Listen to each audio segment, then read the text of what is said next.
Yes, hello! Good day once again. This is Granny Esther. Once again, napakatagal na nating hindi nakita through long form video kasi puro short video lang yung ginawa ako. Kasi masyadong busy, hindi ko magawang mag-edit. Pero ngayon ay sinubukan ko na mag-provide po sa inyo ng isang video na lahat kami ay pumunta, nagbakasyon kami sa Baler. Nagkaroon ka nung All Saints Day. Punta kami doon. 3 days and 2 nights kami doon. No, tama. 3 days and 2 nights kami nagpunta sa Baler. Aurora, Baler. At nais ko po i-share sa inyo yung mga places na pinuntahan namin. And I hope you will enjoy watching it. And thank you for always supporting me kahit yung mga sa short video ko. At I really appreciate it. At nawa this long form video na aking ibibigay sa inyo, share sa inyo ay magustuhan po ninyo. Thank you so much for your love. Go to my video. I know it's a game, I'm not gonna play, but maybe you should do whatever you need to erase me. It's all just a game, you think I'm gonna play, but maybe you should do whatever you need to erase. Baler, Aurora is known as the birthplace of the Philippine surfing, with famous spots like Sabang Beach and Cemento Beach attract surfers of all levels. It is also historically known as the birthplace of former Philippine President Manuel L. Quezon. El Doña Aurora Memorial Shrine is located here. Yan. It is also popular for the natural attraction like waterfalls and rock formation like in Amper Beach and rock. At ito rin ay isa part dati. It is a part of Aurora of Quezon Province and Aurora part of Nueva Ecija and became independent province in 1979. Baler has 13 barangays. Baler famous food is suman and various dishes like grilled yellowfin tuna and kinilaw.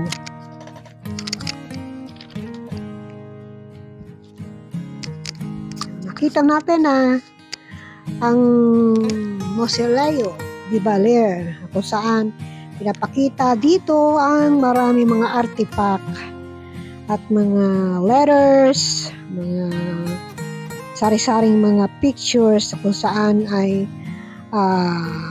significantly ay pinapakita ang mga nakaraang istorya paano naging Baler at yung buhay ni Manuel L. Quezon na dito siya pinanganak sa Baler, Quezon. Makikita natin doon sa Museo de Baler ay pinapakita yung mga bagay na bibigay ng hatid sa atin. Ito natin makita si Aurora Aragon Quezon, asawa ni Manuel L. Quezon na dating president ng Pilipinas. Ang kita natin yung kanyang tahanan, yung mga pictures nila, yung mga damit na sinuot nila, mga plato, mga ginagamit, yung mga sinaunang mga kasangkapan katulad ng sewing machine na yan. At yung ito, sino nakaka-relate dito? Yung kung Pransang di Uling at lahat pa ng mga tatayan na kumbaga sa ay nakaka-relate yung maraming mga matatanda sa atin. At na babalik sa alaala. Kahit na ako'y bata pa, ay nakikita, meron kami mga tatayan na ganyan. Tsaka yung mga nung bata pa ako, nakagamit din po ako ng Pransang di Uling. Yung mga gown na yan ni Aurora ay gawa sa shell. Kita ko yung bigat, ang ganda ng pagkagawa niya, pero made of shell hats na. At pati itong mga ito, nakaka-relate din ako sa mga palayok at yung mga platong ginamit, mga lata na, ginamit ng mga bata kami. Punta naman tayo sa Ampere Beach and Rock Formation located at Baler, Kasibunan Road, Nipakulao, Aurora. It is known for distinctive rock formation and stunning ocean views.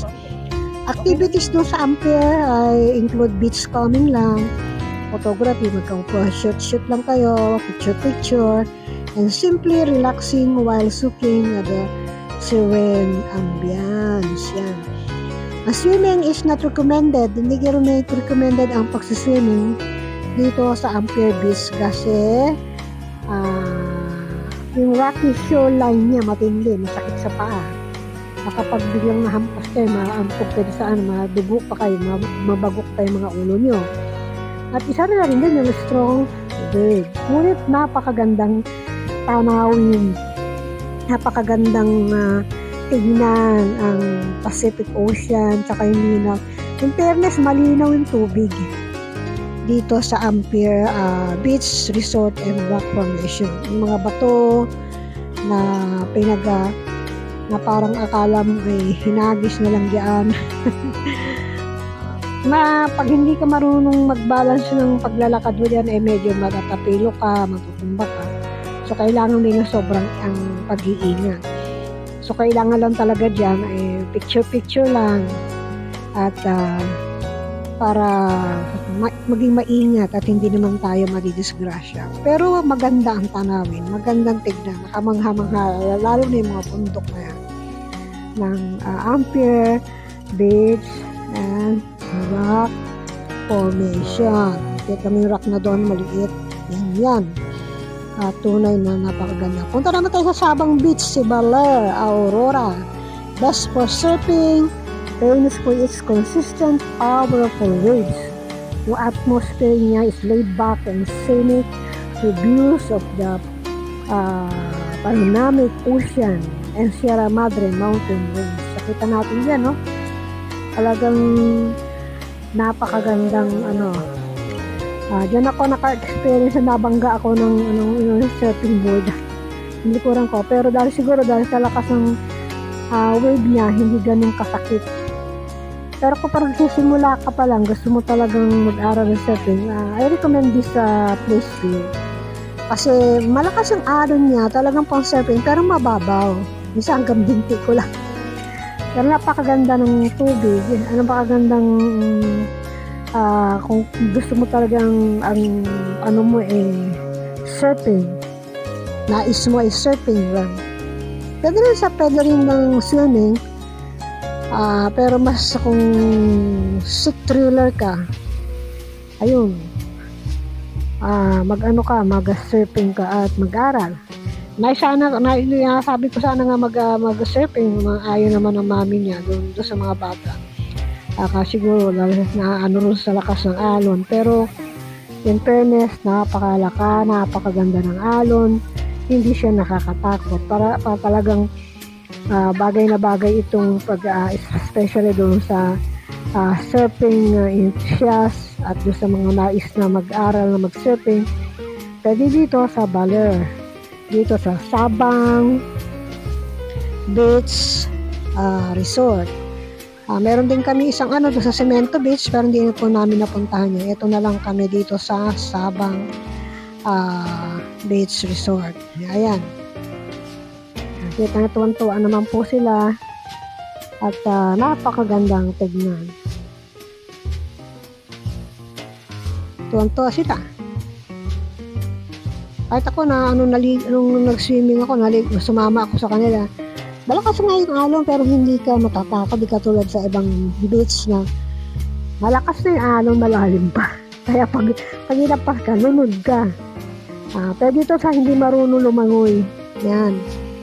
Na hindi ka matatakot kahit na nagsiswimming ka. Kahit hindi ka marunong lumangoy, okay lang dahil mababaw ang tubig. Though malakas ang alon. Yun. Kita nyo naman. Diba? Punta tayo sa Hanging Bridge. Sa Bali Hanging Bridge is a 115 meter suspension bridge. May hanging bridge sa 115 meter.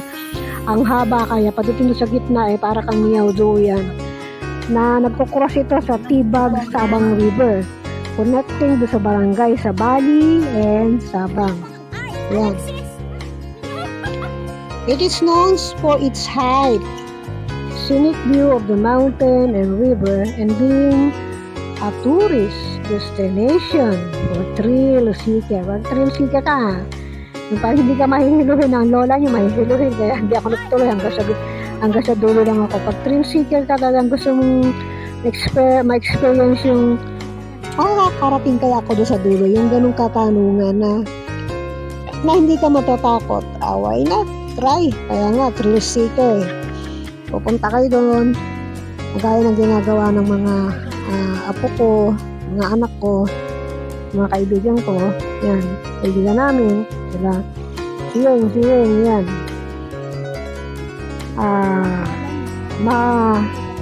Yung anak ko yan, ano siya, sa umpisa medyo ninenerve siya. Pero sabi niya, overcome my fear. Yan. Kita niyo yung river niyan. Pupunta na sila sa gitna na sila niyan. Sabi nga nila, testimony nila sa akin, doon sa gitna raw, parang duya, mas malakas yung duyan niya. At saka parang mas mahaba ito mas mahaba yata doon ito doon sa Morong. Doon sa Morong, maikli lang yun kasi nga pwedeng dumaan ng motor. Ito hindi talagang tao, human talaga, pero mahaba talaga, saka mataas. Pwede ka sigurong mag-jump dyan mula doon dyan sa pinakaano niya hanggang doon sa pag-dive ka. Pero pag thrill seeker ka, pag-adventurous ka, pwede siguro na gawin mo yun. Ito kita mo yung scenic view, the scenery, mga mountains. Makita niyo ba yung dulo na yun? Yun yung mga ko. Nakarating sila doon sa kabilang barangay, doon sa kabilang at yun, pabalik na sila. Sabi na anak ko, basta ang ginawa niya raw, tumakbo siya mabilis parang di raw niya maramdaman yung takot. At nakarating naman siya dito, hingal na hingal siya. Sabi niya, para hindi ko maramdaman mama. At least kako, you overcome your fear. Nawala na yung takot mo. Hingal na hingal siya. Tapos sunod na yung mga apo ko, yung dalawang maliit na apo, si Kuiko, yung aking mga apong mga lalaki. Siyempre mga bata pa, mga thrill seeker yan, talagang okay lang sa kanila yan. Tatatalon pa nga sila dyan kasi mga bata, hindi sila ganun tatakot ng katulad na matatanda. Ako hindi pwede talaga. Kasi, hindi na wala na coordination ng dalawang mata ko kasi operada ako Operada ako sa glaucoma at sa katarata, kaya hindi at mahihiluhin pa si Lola, si Granny Esther nyo. Kaya ang gawin ko, picture na lang, video at mula doon sa dulo. At napagtagumpayan naman nila ang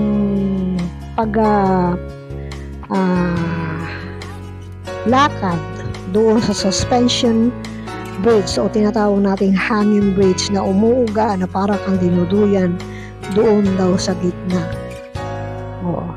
At meron din ako isang apo dito na natatakutin din, pero nakita ko ang tapang niyang naglalakad, yung nakakulay yellow na kapag talaga siyang naglakad at okay naman yung mukha niya, wala kang makikitang tawag dito, wala kang makikitang takot o fear. Yan, tuwa sila. Diba sabi nila, wow, na-overcome ko. It's good. Yan. At sila, yan na isa na silang lumalakad, pupunta, pabalik dito sa unahan. Ayan, yung mga apo ko, isa ko pang apo, si MJ, at yung mga kaibigan pa sa likod, si Ing tsaka si Wayne. Salamat sa inyong panonood at I hope ito gusto nyo ay recommend Baler sa inyo kung gusto nyo mag-surfing. At marami pang gusto nyo maanuhan dito, punta kayo dito sa Baler, Aurora. Thank you for watching. I love you. Sana sa sunod na video ko, manood din kayo.